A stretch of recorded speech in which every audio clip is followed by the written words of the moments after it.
Hey guys, and welcome to my review of the Asus Vivobook Flip 14 laptop. This specific model is available from Walmart right now for about $600, making it a more budget price than other laptops with similar specs.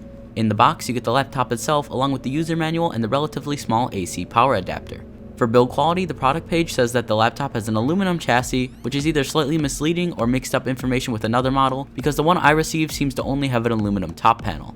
In addition to the nice feeling aluminum top panel, the rest of the laptop is made of a surprisingly very sturdy and durable plastic material. There is also only a small amount of flex in the keyboard, which is good, but there is a decent amount of flex on the display, so you'll have to be careful there. For the size of the laptop, it is decently thin and light, making it great as a very portable solution. For the display, this laptop is equipped with a 14.1-inch 1080p glossy touchscreen display that has decently thin bezels.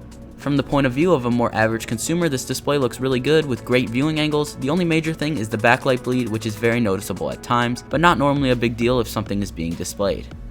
The touchscreen is also responsive enough and nice to have when using Windows on a laptop, and the display is compatible with the Asus Pen, although I do not have one available for me to test it.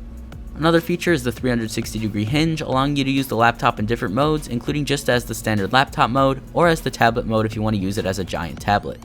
For the keyboard, it is a pretty standard chiclet style laptop keyboard with no number pad and the shortened function and arrow keys.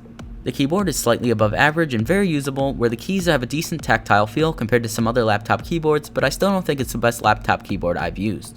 The trackpad is also decent with accurate tracking and a tactile click, making it way better than some laptop trackpads I've used, but still not as good as others I've tried, such as the trackpad on the MacBook. The speakers are Asus Sonic Master speakers and get super loud and surprisingly sound really great.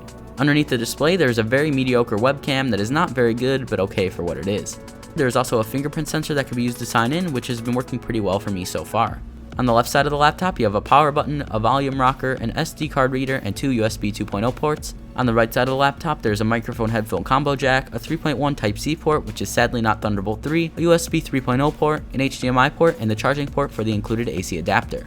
For specs, this laptop has an Intel Core i5-8265U, 8GB of RAM, a 512GB SSD, and 802.11 AC Wi-Fi.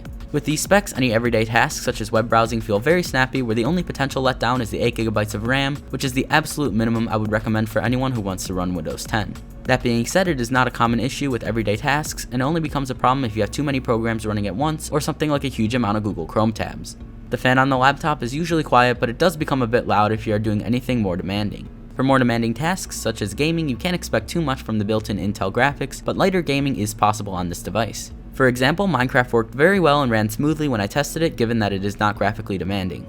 Next, I tested Rocket League, which is a bit more demanding, where I got around 40 FPS with the resolution set to 720p and many of the graphical options turned down, making it playable but not amazing. So as long as you aren't expecting to play any AAA titles or anything demanding at max settings, some gaming is possible on this laptop.